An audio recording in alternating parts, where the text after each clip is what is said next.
মানুষ মায়ার কারিগর, মায়া বাড়িয়ে হারিয়ে যায়।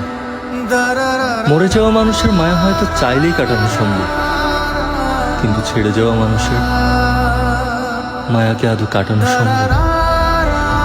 সম্ভব, যদি মানুষটা আমার ভালোবাসার মানুষের মতো হয়। কারণ তাদের কাছে তো ভালোবাসার চেয়ে ক্যারিয়ারের গুরুত্ব বেশি। দোষটা আসলে আমাদের ছেলেদের।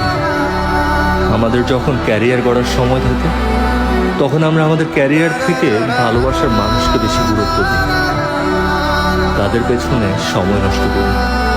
কিন্তু দিন শেষে সেই ভালোবাসার মানুষ ক্যারিয়ারকে প্রায়োরিটি দিয়ে অন্য কোনো প্রতিষ্ঠিত ছেলের হাত ধরে চলে যায়। আর তখন আমাদের মতো প্রেমিকদের ঠাঁই হয় রাস্তার ল্যাম্প পোস্টের কোনো হ্যালোজেনের নিচে, কিংবা আমাদের কাঁদতে হয় চাঁদনি রাতে চাঁদের আলোকে সঙ্গী করে।